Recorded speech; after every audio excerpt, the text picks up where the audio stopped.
warahmatullahi wabarakatuh. Waalaikumsalam warahmatullahi wabarakatuh.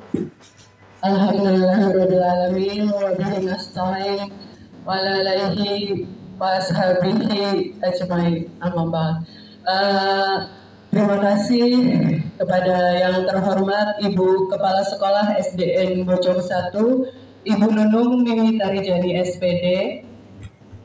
Terima kasih juga kepada rekan-rekan SD Bojong 1 yang telah menyempatkan waktu untuk mengikuti kegiatan saya.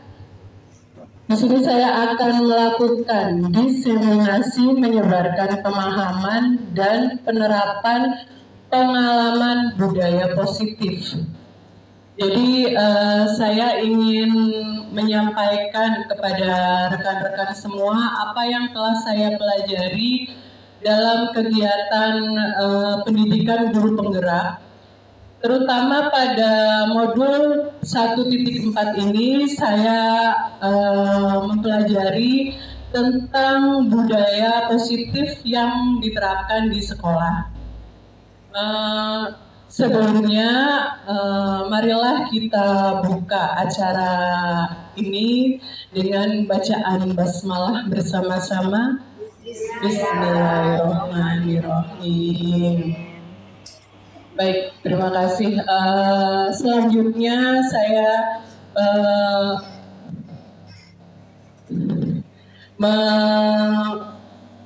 ingin mempersilakan kepada Ibu Kepala Sekolah untuk memberikan kata sambutannya dalam kegiatan diseminasi penyebaran pemahaman tentang penerapan pengalaman budaya positif kepada Ibu Nunung Mimi Tarijani SPDMM. Dipersilakan. Terima kasih Bu Astria atas waktunya. Assalamualaikum warahmatullahi wabarakatuh.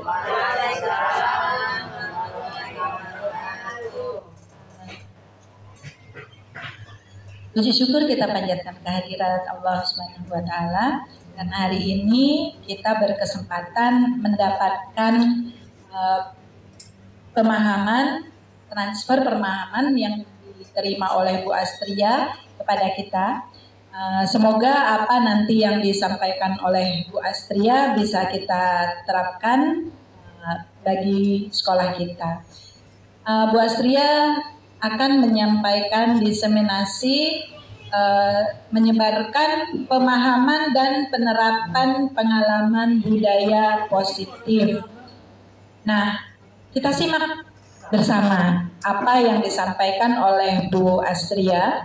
Kemudian kita berupaya bersama-sama untuk mengimplementasikannya ke dalam kegiatan kita di sekolah dengan harapan sekolah kita bisa menerapkan budaya positif tersebut untuk seluruh warga sekolah dan mudah-mudahan akan berimbas kepada pembiasaan budaya positif pada pribadi masing-masing kita.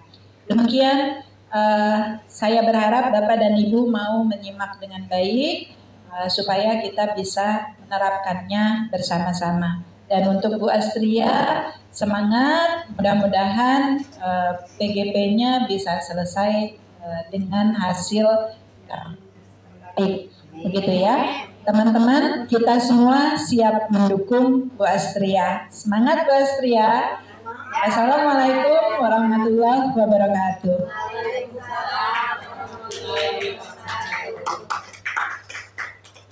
Baik, terima kasih kepada Ibu Mimi Tarijani SPDMM yang telah menyampaikan sambutannya yang luar biasa.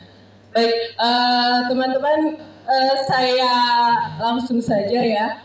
Apa saja sih yang ada di dalam konsep dari budaya positif?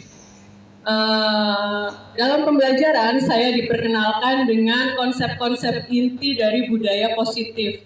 Yang pertama ada perubahan paradigma belajar, kemudian disiplin positif, nilai-nilai kebajikan, kebutuhan dasar manusia, motivasi perilaku manusia, posisi kontrol guru, keyakinan kelas, dan segitiga restitusi. Nah, ini semua yang akan kita kupas pada hari ini.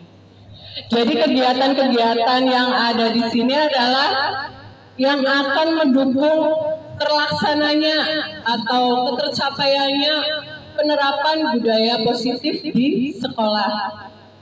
Ya, yang pertama akan kita bahas adalah pembelajaran dengan paradigma baru. Bapak Ibu pasti sudah mengenal dengan kurikulum Merdeka kan? Ya, di dalam kurikulum Merdeka itu ada paradigma baru, yaitu profil pelajar Pancasila. Pasti sudah hafal semuanya kan? Apa saja karakter-karakter yang diharapkan dalam profil pelajar Pancasila? Ada lagunya juga kan? Hafal nggak? Kakak, coba kita praktekkan bersama lagu profil pelajar Pancasila. Kita mulai ya. 1, 2, 3. Belajar Pancasila, beriman dan bertakwa pada Tuhan Yang Esa dan berakhlak mulia, berkebinekaan global, gotong royong mandiri, kreatif dan bernalar kritis. Ya, dengan lagu ini, ya, tepuk tangan buat kita. Jadi yang diharapkan dari setelah anak-anak belajar di sekolah adalah karakter-karakter yang ada di profil pelajar Pancasila. Pembelajaran dengan paradigma baru merupakan pembelajaran yang dirancang berdasarkan prinsip pembelajaran berdiferensiasi, sehingga peserta didik belajar sesuai kebutuhan berdasarkan tahap perkembangan sesuai teori psikologi modern untuk mewujudkan profil pelajar Pancasila. Jadi pembelajaran kurikulum Merdeka itu didasarkan pada filosofi pemikirannya Ki Hajar Dewantara, yaitu seorang guru itu tugasnya itu menuntun. Jadi anak-anak itu terlahir sudah bukan seperti kertas putih, tapi mereka sudah dibekali dengan yang pertama adalah sifat-sifat. Yang kedua adalah turunan dari orang tuanya, seperti apa sifat-sifatnya. Jadi mereka itu sudah terlahir dengan tulisan yang samar-samar, dan tugasnya kita adalah menebalkan segala kebaikan yang ada di anak-anak itu dan mengupayakan keburukan-keburukan atau sifat-sifat buruk itu adalah hilang atau kalau bisa tidak nampak. Jadi kita tebalkan kebaikan-kebaikan dan menghilangkan segala sifat buruknya. Lanjut ke miskonsepsi tentang teori kontrol. Jadi guru itu pasti punya kontrol terhadap murid-murid, betul tidak? Iya, kita pasti punya cara sendiri untuk menghadapi murid-murid kita, betul? Iya. Sebelumnya saya ingin tanya nih sama Bapak Ibu, sudah pernah mendengar kata budaya positif atau belum? Sudah? Sudah. Menurut Bapak Ibu nih, salah satu boleh deh jawab pertanyaan saya. Budaya positif itu apa ya? Budaya positif itu adalah pasti Bapak Ibu guru melakukan budaya positif di kelas, pasti kan? Sudah melakukannya di kelas. Mungkin bisa memberikan contohnya budaya positif itu apa ya? Ya, iya betul Bu Sri, pembiasaan untuk bersopan santun terhadap guru, terhadap teman-teman kayak gitu. Kemudian Bu Eka tadi jawab apa Bu Eka? Iya, pembiasaan yang positif. Contohnya seperti bersalaman, ya itu merupakan budaya positif juga. Nah, ternyata kita itu, bukan kita sih sebenarnya, ada beberapa yang miskonsepsi tentang teori kontrol. Bagaimana kita mengontrol anak-anak di dalam kelas. Yang pertama adalah ilusi mengontrol murid oleh guru ya, ini ya. Ada ilusi bahwa semua penguatan positif, efektif, dan bermanfaat. Kemudian ada ilusi bahwa orang dewasa berhak memaksa. Jadi anak-anak itu punya pemikiran bahwa ya dia orang dewasa berarti boleh memaksakan kehendaknya kepada kita. Kemudian ilusi bahwa kritik dan membuat rasa bersalah mampu menguatkan karakter. Misalnya kita mengkritik anak didik kita, kamu kok rambutnya kayak gitu sih, langsung dikritik seperti itu. Nah, ternyata itu adalah miskonsepsi tentang kontrol guru ya Bapak Ibu. Nah, kita ingin mengubah paradigma stimulus respon ke pendekatan teori kontrol. Stimulus respon itu adalah realitas kebutuhan kita sama. Semua orang melihat hal yang sama. Kita mencoba mengubah orang agar berpandangan sama dengan kita. Kemudian perilaku buruk dilihat sebagai suatu kesalahan. Lalu orang lain mengontrol saya bisa mengontrol orang lain. Pemaksa ada pada saat bujukan gagal. Model berpikir menang dan kalah. Ini adalah metode stimulus respon. Ada lagi teori kontrol, yaitu realitas atau kebutuhan kita berbeda. Setiap orang memiliki gambaran berbeda. Kita berusaha memahami pandangan orang lain tentang dunia. Semua perilaku memiliki tujuan, hanya Anda yang bisa mengontrol diri Anda. Anda tidak bisa mengontrol orang lain. Kolaborasi dan konsensus menciptakan pilihan-pilihan baru, kemudian model berpikir menang-menang. Jadi menurut Bapak Ibu, mana yang lebih baik, stimulus respon atau teori kontrol?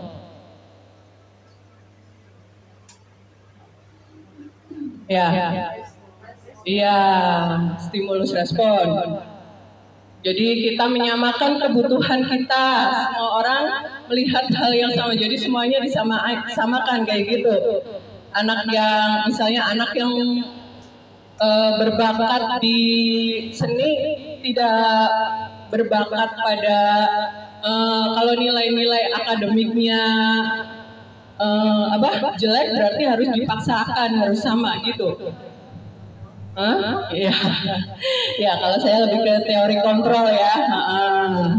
Jadi diupayakan untuk menerapkan teori kontrol. Bagaimana kita mengontrol murid-murid kita. Lanjut ke disiplin positif. Disiplin itu kalau menurut bahasa itu artinya adalah belajar. Tapi kadang kita berpikir kalau disiplin itu harus nurut, gitu. Iya enggak? Disiplin mengacu pada disiplin diri yang memiliki tanggung jawab terhadap apa yang dilakukan berdasarkan nilai-nilai yang diyakini. Jadi kalau budaya positif itu lebih ke mendukung disiplin positif, pelaksanaan disiplin positif yang ada di sekolah. Seperti kita menyadarkan anak-anak bahwa ini baik, ini ditinggalkan saja gitu. Ya, hubungannya disiplin yang kita biasa kenal dengan disiplin positif itu apa ya? apakah disiplin yang selama ini kita kenal itu benar atau harus ada yang kita luruskan lagi. Jadi kita itu kan tadi sebelumnya saya sampaikan bahwa tugas kita itu menuntun anak didik kita agar mereka bisa mencapai kemerdekaan dalam hidupnya, kemerdekaan dalam dirinya. Selain itu juga mereka bisa merdeka dalam bermasyarakat. Nah, berhubungan dengan disiplin positif, jadi disiplin positif itu merupakan salah satu cara penerapan disiplin yang bertujuan untuk menumbuhkan kesadaran serta memberdayakan peserta didik tanpa imbalan penghargaan, ancaman, atau hukuman. Karena sebagai pendidik, tujuan kita adalah menciptakan peserta didik yang memiliki disiplin diri sehingga mereka berperilaku mengacu kepada nilai-nilai kebajikan universal dan memiliki motivasi intrinsik dalam perubahan-perubahan perilaku ke arah yang lebih baik. Ya, jadi yang saya dapatkan itu adalah kita jangan memaksakan untuk anak berdisiplin, tapi kita menumbuhkan motivasi dari dalam diri mereka. Ya Bu Nina ya. Kita bagaimana caranya agar anak-anak itu punya motivasi dari dalam diri mereka untuk melaksanakan disiplin, untuk mematuhi aturan yang ada. Menumbuh ya bisa kan, tanggung jawab itu kan salah satu disiplin positif juga kan Bu. Jadi gimana sih menumbuhkan rasa tanggung jawab pada anak-anak itu gitu Bu.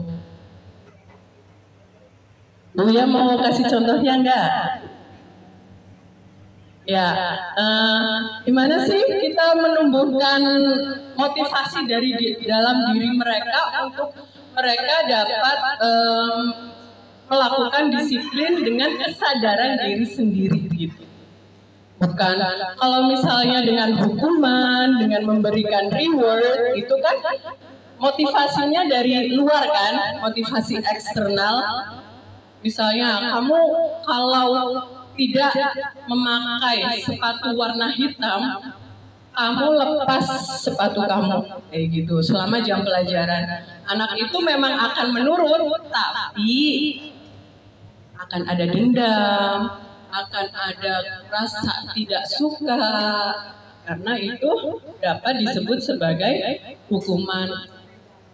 Nah, atau misalnya kamu kalau belajar terus dapat nilai bagus, nanti aku kasih hadiah nih. Tuh.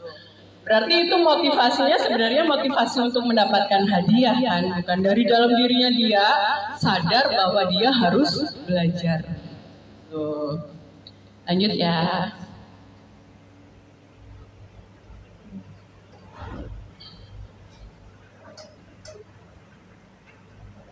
Selanjutnya adalah nilai-nilai kebajikan.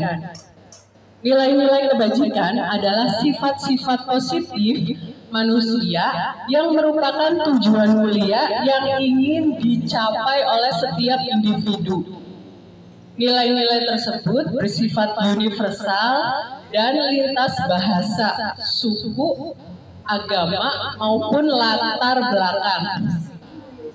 Contoh nilai kebajikan pada institusi atau organisasi di antaranya adalah profil pelajar Pancasila yang sudah tadi kita nyanyikan. Lalu ada lagi dari Ibu Primary Years Program tentang toleransi, rasa hormat, integritas, mandiri, menghargai, antusias, empati, keingintahuan, kreativitas, kerjasama, percaya diri, dan komitmen.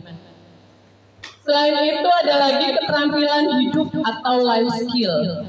Di antaranya adalah dapat dipercaya, lurus hati, pendengar yang aktif, tidak merendahkan orang lain, dan memberikan yang terbaik dari diri. Pendengar yang aktif itu ketika kita misalnya dicurhatin nih Bu, kita nggak cuma dengerin, oh ya, gitu. Tapi kita antusias dengan apa yang, ya anak itu lagi mau ada masalah mungkin ngadu ke kita, lalu kita menjawabnya dengan, oh ya, nanti Bu Guru ini, gitu. Kita sebisa mungkin menghargai anak didik kita ketika mereka berbicara kepada kita, ketika mereka ada masalah lalu ingin menceritakan kepada kita berikan waktu untuk mendengarkan apa yang mereka keluhkan itu. Lanjut, nih biar gak ngantuk nih, kita tepuk-tepuk dulu.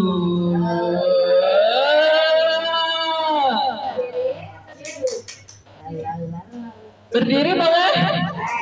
Boleh. Kita mau tepuk 5S. Ya, ini pakai lagu Bila bertemu teman tersenyum. Ya, bisa? Oke, kita mulai bersama-sama. 1, 2, 3. Bila bertemu teman tersenyum, lalu ucapkan salam kepadanya. Sapa apa kabarnya, sopanlah terhadapnya, santulah tanda sayang kepadanya. Ya. Boleh. Lalu ucapkan salam kepadanya. Sapa apa kabarnya, sopanlah terhadapnya, santulah tanda sayang kepadanya. Ya. Oke.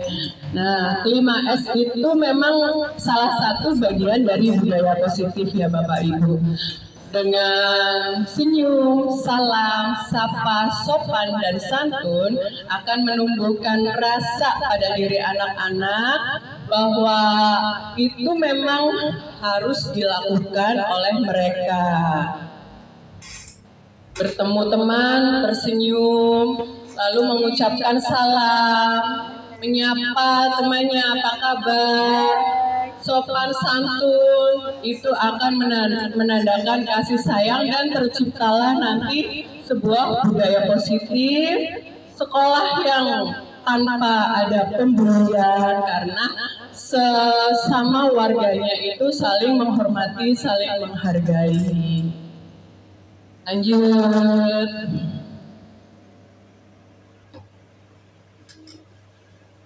Tentang kebutuhan dasar manusia.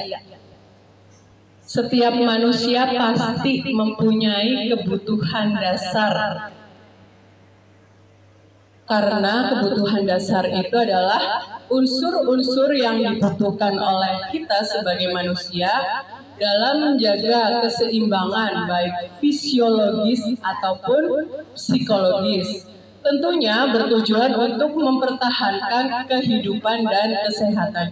Jadi kebutuhan dasar itu memang kita harus lakukan karena untuk mempertahankan kehidupannya kita. Lalu apa sajakah yang termasuk dalam kebutuhan dasar manusia? Ada 5. Yang pertama adalah bertahan hidup atau survival, kemudian kasih sayang dan rasa terima kasih, kebebasan, kesenangan, dan penguasaan. Dan ini semua pasti ada dalam diri anak didik kita. Jadi ada 5 kebutuhan dasar yang ada pada manusia, termasuk pada diri anak didik kita, pada diri murid kita itu ada 5 kebutuhan dasar pastinya. Ada bertahan hidup, kasih sayang, dan rasa diterima, kebebasan, kesenangan, dan penguasaan. Bertahan hidup itu diantaranya adalah kebutuhan-kebutuhan tentang kesehatan, rumah, dan makan. Kemudian kasih sayang dan rasa diterima itu termasuk dari keinginan untuk tetap terhubung dengan orang lain, punya teman, keluarga, pasangan hidup, teman kerja, dan kelompok di mana kita ada di situ. Kemudian kebebasan, semua manusia itu pasti butuh untuk hidup mandiri, memiliki pilihan, mencoba hal-hal baru, mampu mengendalikan arah diri sendiri. Kemudian kesenangan itu diantaranya bermain, humor, antusiasme, dan tertawa. Kemudian penguasaan, keinginan untuk dianggap berharga, bisa membuat perbedaan, bisa membuat pencapaian kompeten, diakui, dan dihormati. Jadi misal nih, kalau anak didik kita ada yang agak sedikit unik, kayak contohnya, dia itu sebenarnya dari keluarga berada, tapi dia itu ke sekolah pakai sepatu warna pink misalnya. Padahal di sekolah itu ada aturan bahwa siswa itu harus memakai sepatu warna hitam. Lalu kita tanya nih, kok kamu pakai sepatu warna pink kayak gitu? Kamu tahu nggak aturannya di sekolah kayak gitu? Iya Bu, tapi aku suka sama sepatu ini. Berarti itu dia lagi memenuhi salah satu kebutuhan dasar manusianya, yaitu mungkin dia ingin sebuah, itu adalah kesenangan. Dia merasa senang pakai sepatu pink itu. Nah, bagaimana untuk menumbuhkan disiplin dalam diri mereka? Bapak Ibu, ada yang bisa memberikan jawaban? Bagaimana kita memberitahu kepadanya kalau misalnya di sekolah itu harus pakai sepatu warna hitam kayak gitu? Nah, nanti kita bahas lagi dengan menggunakan segitiga restitusi. Tapi sebelumnya,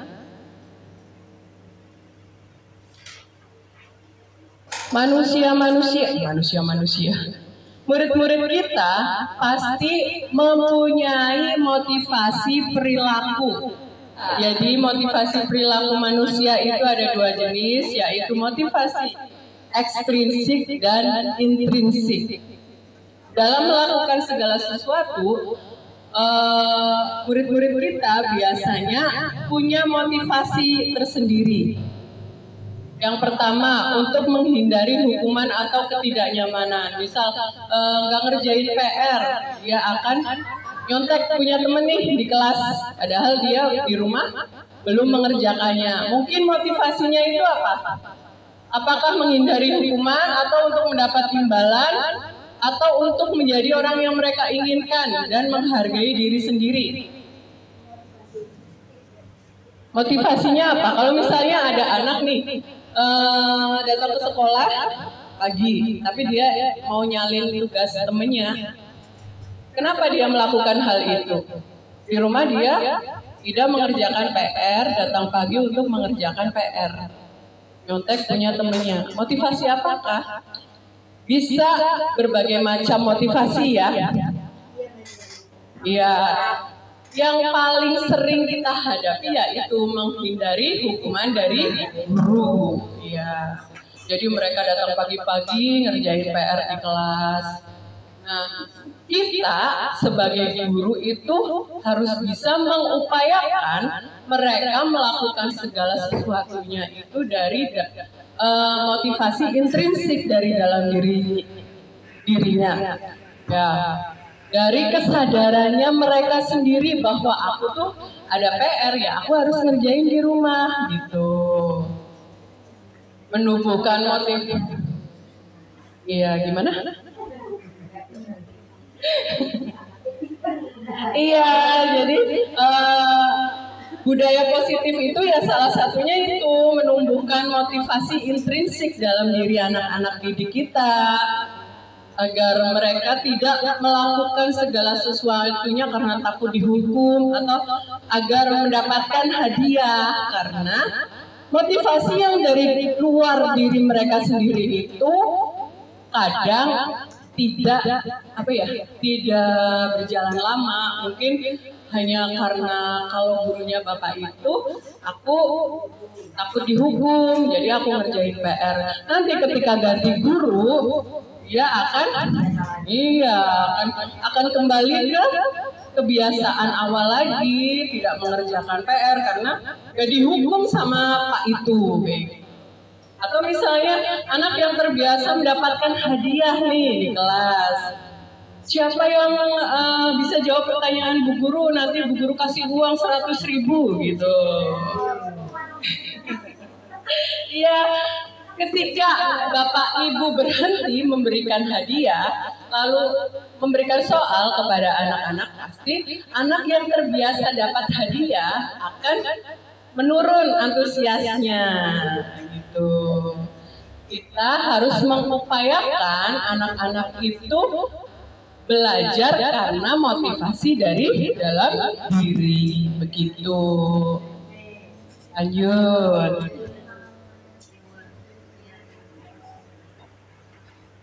Nah, ini ada tiga motivasi, tiga hal yang dapat memicu motivasi seseorang. Ya, tiga motivasi perilaku manusia. Nah, tiga motivasi ini adalah menurut pakar pendidikan yaitu Diane Goshen. Menurut Diane Goshen itu teori-teori itu adalah hukuman, konsekuensi, dan restitusi. Hukuman itu biasanya terjadi tidak terencana atau tiba-tiba. Kemudian murid tidak tahu apa yang akan terjadi atau dilibatkan. Hukuman bersifat satu arah. Biasanya hukuman itu berupa fisik atau psikis. Kalau psikis itu hukuman dengan kata-kata biasanya ya. Mungkin dengan kata-kata yang kurang berkenan di hati anak-anak didik kita. Nah, biasanya anak-anak untuk menghindari ketidaknyamanan atau hukuman, ini adalah tingkat terendah dari motivasi perilaku manusia. Anak-anak yang melakukan sesuatu karena takut hukuman itu adalah tingkat terendah dari motivasi perilaku manusia. Karena motivasi ini bersifat eksternal banget ya. Karena takut dihukum, aku tuh takut dihukum gitu kan. Misal anak terlambat datang ke sekolah. Lalu kita meminta anak itu, kamu terlambat ya datang ke sekolah. Kamu tahu ini udah jam berapa? Udah kamu sana lari keliling lapangan 100 kali, kayak gitu misalnya. Hukuman itu ada nggak hubungannya dengan keterlambatan dia? Ya. Jadi ini bersikap fisik kan, menghukum secara fisik, tapi nggak ada hubungannya tuh dia terlambat sama lari itu ada hubungannya nggak? Iya, tidak. Nah, selanjutnya adalah teori konsekuensi. Konsekuensi ini lebih terencana atau disepakati sesuai peraturan. Murid tetap dibuat tidak nyaman, sikap guru selalu memonitor murid. Contohnya sebuah konsekuensi misalnya ketika pada pelajaran olahraga anak datang terlambat, masih datang terlambat ya. Anak datang terlambat nih. Terus karena itu lagi olahraga, sebelumnya sudah ada kesepakatan dulu antara anak-anak dan guru. Besok kalau misalnya kalian datang terlambat, kalian lari 2 kali ngelilingin lapangan ya. Anak-anak jawab, iya Pak, kayak gitu. Biasanya anak-anak kan serempak ya jawab ya. Serempak jawabnya, iya Pak, kayak gitu.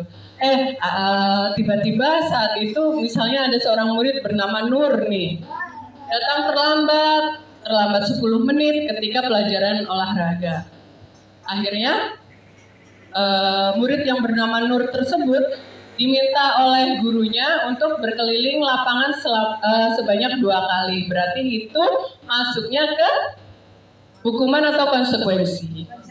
Iya, konsekuensi karena sebelumnya itu sudah ada kesepakatan antara guru dan murid. Dan ada hubungannya ya, pelajaran olahraga dengan lari masih berhubungan kan? Lanjut ke restitusi. Ini adalah cara tertinggi dari penyelesaian sebuah motivasi ya. Restitusi itu adalah proses menciptakan kondisi bagi murid untuk memperbaiki kesalahan. Prosesnya itu bersifat kolaboratif yang mengajarkan murid untuk mencari solusi sendiri.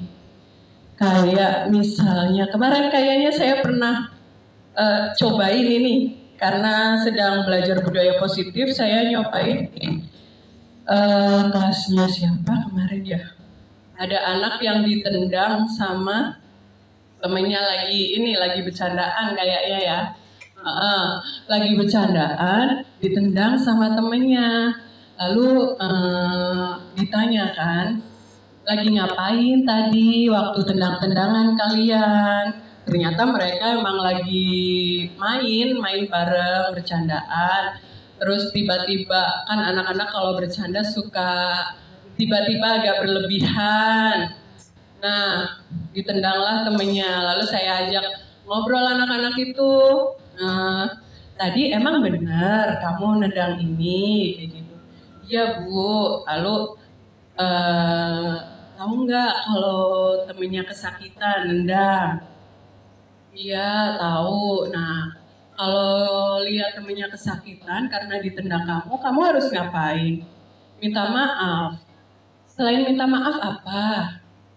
Lalu saya mencoba mancing ya, karena ini anaknya kayaknya masih kecil. Saya coba mancing anaknya, ternyata ya Bu saya mau bantuin biar dia cepat sembuh. Lalu dia bantu kompres tuh temennya. Sampai saya temenin juga di sini sampai beberapa menit kemudian. Coba tanya temennya masih sakit apa enggak? Udah enggak Bu katanya. Ya udah sekarang ke kelas itu esnya dibuang ya. Iya Bu kayak gitu. Memang terkadang gak langsung ada perubahan di diri anak-anak itu. Tapi balik lagi ke tujuan awal dari pendidikan kita adalah menuntun. Paling tidak kita sudah melakukan usaha untuk menumbuhkan motivasi intrinsik anak-anak agar berbuat kebaikan. Dari situ nanti anak-anak mungkin tidak sekarang kita memetik hasilnya, mungkin di kehidupan bukan kehidupan yang lain ya. Di kemudian hari mereka akan menyadari. Dan ternyata beberapa pengalaman memang memberikan jawaban bahwa hal itu memang tidak langsung merubah anak, tapi ada sesuatu yang terjadi dalam diri anak. Mungkin ada nilai-nilai yang tiba-tiba timbul dari dalam diri anak tersebut. Nah, itu adalah gunanya dari restitusi.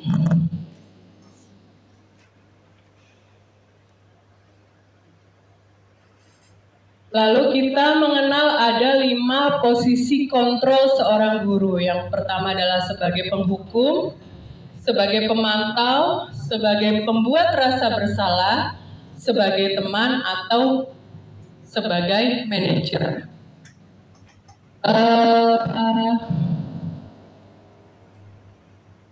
Kita kasih contoh dulu ya. Nanti Bapak Ibu coba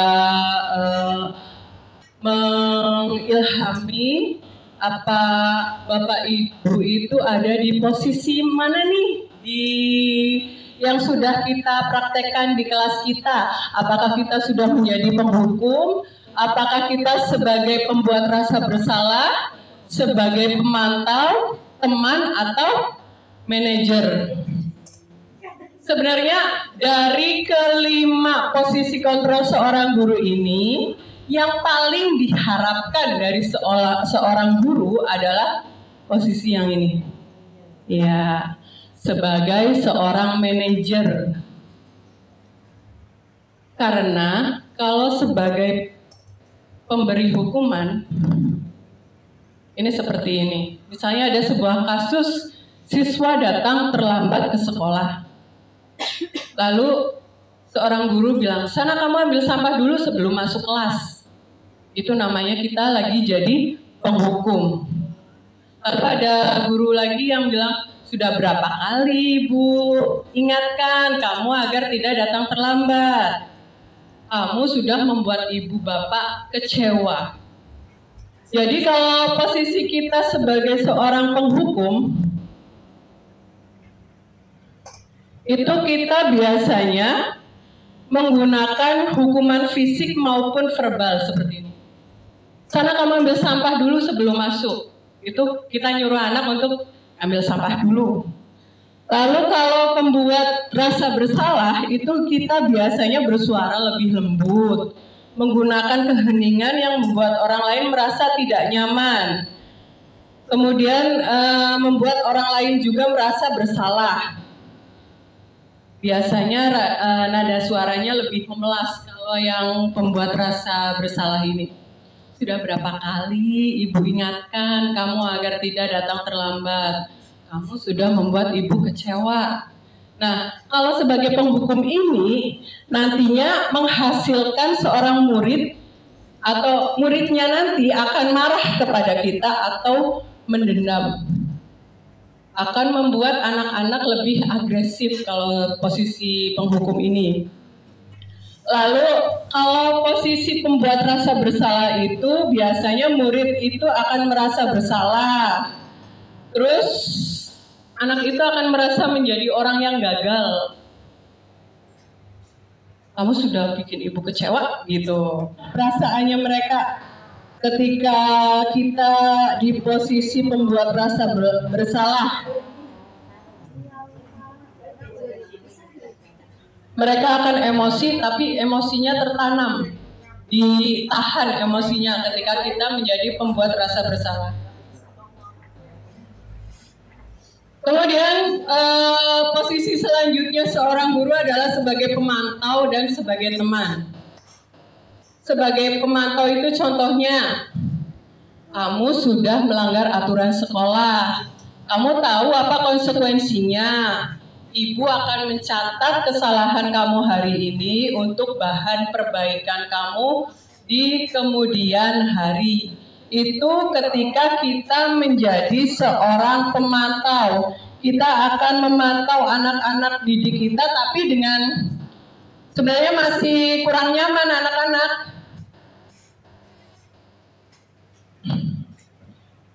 Tapi anak-anak akan, kalau sudah di posisi pemantau ya, ini posisi yang lebih baik daripada yang tadi, pembuat rasa bersalah dan penghukum. Karena kalau menjadi pemantau, itu muridnya sudah paham konsekuensi karena melanggar peraturan. Sebelumnya mereka sudah tahu konsekuensinya, tapi tetap dilanggar. Lalu sebagai teman, contohnya, kali ini ibu memaafkan kamu, tapi lain kali jangan datang terlambat lagi ya. Ayo dong, bantu ibu, kayak gitu. Itu kalau kita udah ada di posisi teman, seorang guru yang menjadi teman anak didik kita. Tapi posisi teman pun masih kurang diharapkan ya, karena ketika anak-anak itu ada sama kita, mungkin mereka lebih berharap kalau misalnya ada kasus lagi atau berbuat salah lagi, nanti aku dibelain sama Bu Astri pasti kayak gitu. Tapi pas kita tidak bisa membela mereka, mereka akan kecewa nih sama kita, kecewa banget. Kok Bu Astri nggak belain aku sih, padahal kan udah kayak teman kita itu gitu. Jadi ini masih sudah baik sebenarnya kalau kita sudah di posisi pemantau atau teman, tapi masih ada yang lebih baik lagi, yaitu posisi sebagai seorang manajer. Kalau kita sudah di posisi sebagai seorang manajer, kita akan ketika ada anak yang datang terlambat, kita akan mengucapkan, apa kamu tahu kesalahan yang sudah kamu lakukan?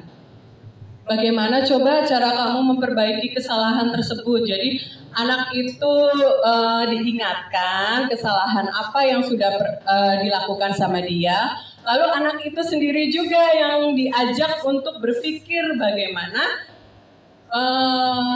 menyelesaikan atau membuat solusi dari kesalahannya itu, bagaimana memperbaikinya. Itu kita tuntun tuh anak-anak itu untuk menyelesaikan permasalahan. Coba sekarang kita kuis deh.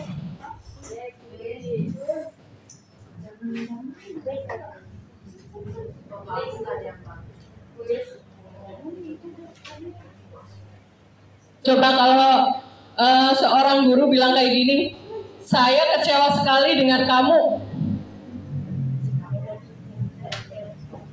Ya, coba di posisi kontrol apa guru itu? Saya kecewa sekali dengan kamu. Rasa bersalah. Pembuat? Tepuk tangan buat Bu Nini. Betul sekali ya, guru itu sedang melakukan posisi kontrol sebagai pembuat rasa bersalah. Lanjut, kalau misalnya guru bicara, kamu tidak pernah mendapat nilai jika tidak mengerjakan tugas. Hukuman. Kamu tidak akan pernah mendapat nilai jika, bukan, kan ada 5 tadi. Penghukum, pembuat rasa bersalah, pemantau, teman, atau manajer. Penghukum, pemantau. Iya, betul Bu Nina, tepuk tangan. Ya. Kan kalau pemantau itu akan terus melihat perilaku murid tersebut. Ya. Lanjut. Kamu tidak pernah benar melakukannya. Sebagai apakah dia? Kamu tidak pernah benar melakukannya apa, Bu Dur? Iya, betul. Tepuk tangan. Penghukum karena langsung ngejudge anak itu kan dengan verbal. Kamu tidak pernah benar melakukannya. Kayak misalnya kamu nggak becus nih, kayak gitu. Iya, itu adalah posisi sebagai seorang penghukum. Nah, kalau ini, ayolah lakukan demi Bapak. Ayolah buat Ibu nih. Ya, betul sekali sebagai seorang teman. Bu Nur, luar biasa. Udah berapa jawaban yang benar, Bu Nur? 2, Bu Nur 2 kali. Terus tadi Bu Nina. Terus Bu Nini. Ya.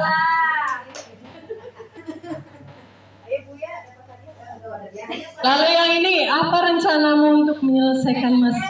Ya,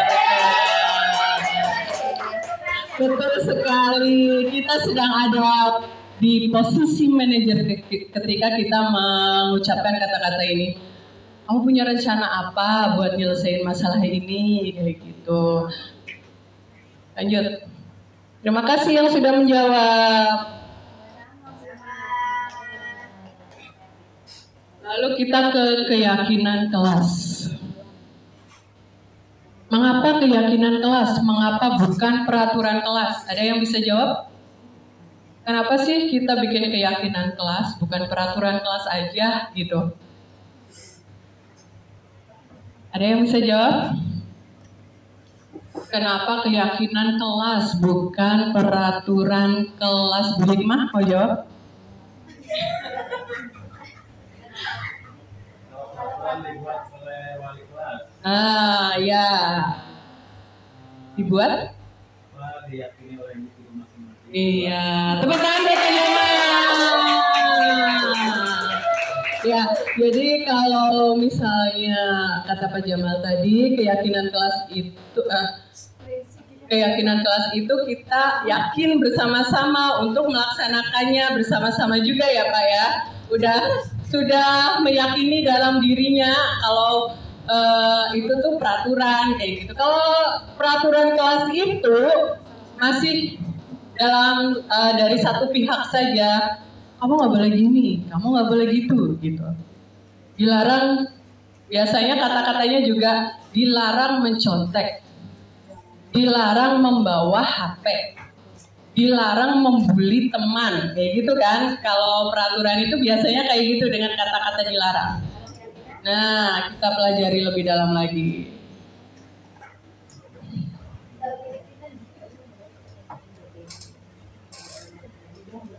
Nah, ini Bu, kalau keyakinan kelas itu biasanya sifatnya lebih abstrak. Jadi lebih kalimat yang dipakai itu kalimat-kalimat umum, lebih umum. Misal nih, kan kayak dilarang mencontek, dilarang membawa HP ke kelas, itu kan bisa diganti dengan selalu mematuhi peraturan sekolah. Peraturan sekolah apa aja? Yaitu HP-nya ditinggal aja di rumah, terus ngerjain PR berarti di rumah. Boleh nggak ada peraturan sekolah yang mengizinkan anak didik kita mencontek? Tidak. Jadi kata-katanya lebih umum, berupa pernyataan yang universal. Nah, pernyataan pembentukan keyakinan kelas biasanya sedikit saja agar mudah diingat. Kata-katanya positif, pernyataannya universal. Sebagai contoh ya Bapak Ibu ya, semua warga kelas atau warga sekolah dilibatkan saat membuat keyakinan kelas. Misalnya seperti ini contohnya dalam gambar ini. Seorang guru memberikan waktu kepada kepada peserta didiknya apa saja yang mereka inginkan terjadi di kelas itu.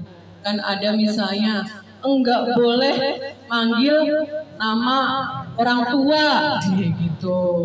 Nanti guru itu merumuskan bersama anak-anak kata-kata apa yang paling pas buat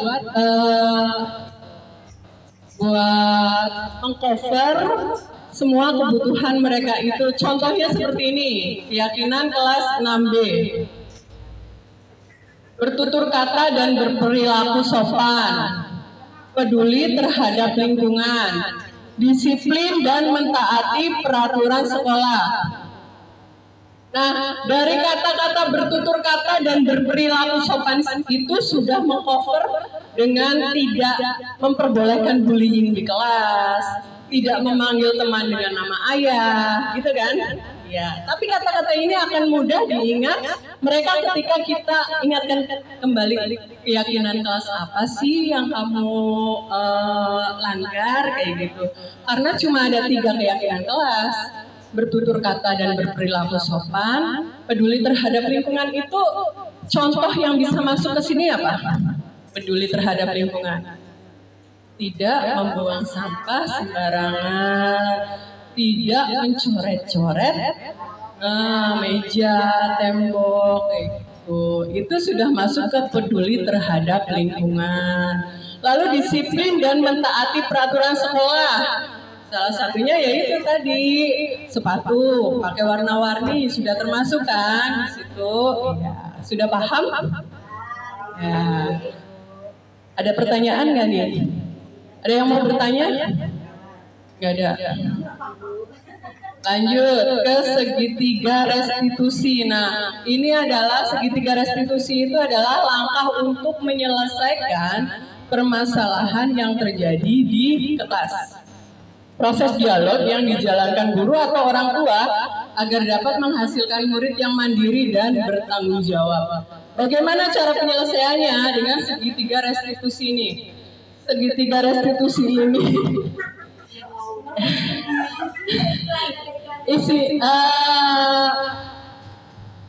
segitiga restitusi ini langkah-langkahnya yang pertama adalah menstabilkan identitas, lalu validasi tindakan yang salah, dan menanyakan keyakinan. Langkah pertama dari sebuah segitiga restitusi adalah menstabilkan identitas. Nah, ketika anak didik kita berbuat salah, dengan menstabilkan identitas, berdasarkan prinsip membuat kesalahan adalah bagian dari proses pembelajaran. Jadi kita sadar aja mereka itu lagi belajar, jadi wajar kalau membuat kesalahan. Kata-kata yang biasa diucapkan oleh guru ketika menstabilkan identitas muridnya adalah berbuat salah itu wajar kok. Tidak ada manusia yang sempurna. Ibu atau bapak tidak mau mencari siapa yang salah, tapi ingin mencari solusi dari permasalahan ini. Terus kamu berhak merasa begitu. Lalu langkah selanjutnya setelah menstabilkan identitas adalah validasi tindakan yang salah. Berdasarkan prinsip, setiap perilaku berupaya memenuhi suatu kebutuhan tertentu. Jadi, seperti yang tadi dijelaskan ada 5 kebutuhan dasar manusia kan. Anak-anak melakukan itu pasti ada alasannya untuk memenuhi salah satu kebutuhannya sebenarnya mereka melakukan kesalahan itu. Jadi guru ketika sedang memvalidasi tindakan yang salah, kata-kata yang diucapkan diantaranya adalah kamu pasti punya alasan mengapa melakukan hal itu. Padahal kamu bisa melakukan yang lebih buruk lagi dari ini ya. Kamu patut bangga karena telah melindungi sesuatu yang penting buat kamu. Ya Bu, karena ini mau memvalidasi tindakannya yang salah. Kamu melakukannya karena mempertahankan sesuatu yang penting bagi kamu ya, kayak gitu. Sebenarnya ini buat membuat peserta didik kita merasa nyaman ngobrol sama kita. Tapi di akhir kita harus melakukan tanyakan keyakinan mereka.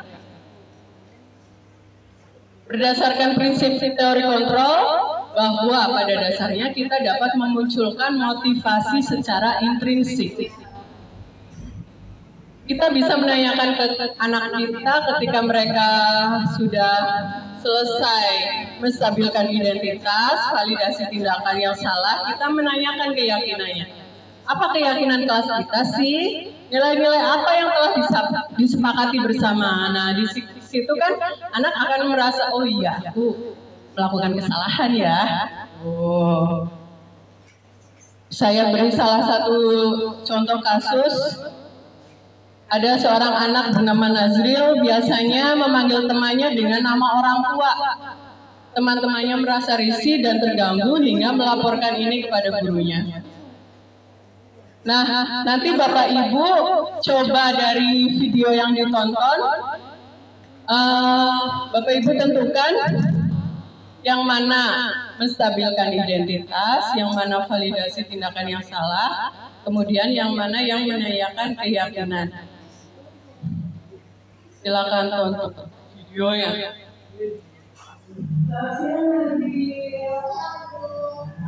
Terima kasih.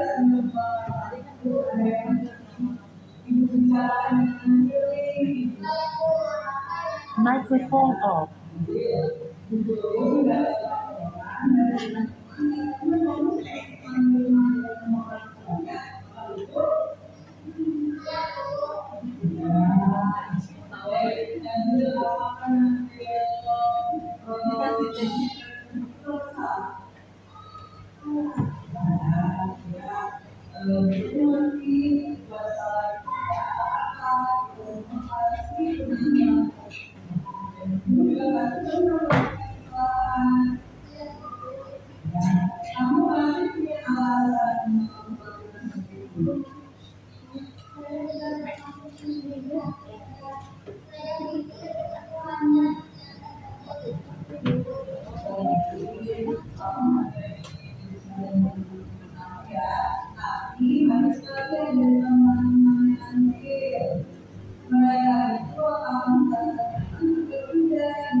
KTV.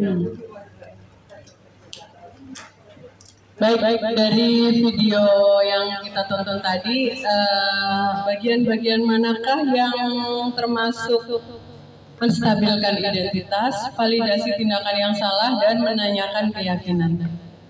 Ada yang mau menjawab? Buya? Kalau yang menstabilkan identitas tadi ada bu gurunya melakukan kesalahan, itu wajar ya Nazril, itu tadi ada.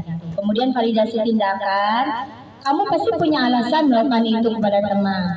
Terus tadi menanyakan keyakinan, yang tadi keyakinan kelas kita apa, coba sebutkan. Gitu. Jadi dari kasus itu tiga-tiganya sudah mencakup ketiga-tiganya solusinya. Baik, tepuk tangan ya buat Ibu Widya. Ya betul sekali ya. Jawaban-jawabannya Bu ya benar sekali.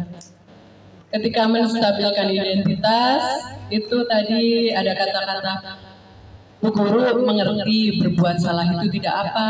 Bu Guru pun pasti pernah melakukan kesalahan. Lalu validasi tindakan yang salah. Kamu pasti punya alasan mengapa melakukan hal itu.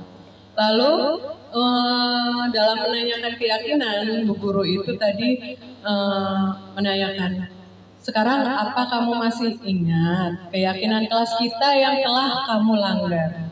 Nah di situ anak akan berpikir, oh iya aku salah ya. Nah dari segitiga restitusi ini diharapkan nanti ada sesuatu yang terjadi di dalam diri anak itu yang nantinya akan memicu tumbuhnya budaya positif dan akan menjadikan anak itu anak yang lebih baik lagi. Baik, sebagai penutup, dalam penerapan program disiplin positif, hendaknya guru memiliki standar kepribadian, profesional dan sosial yang baik, di mana guru mampu merefleksi dirinya dalam posisi kontrol saat ini.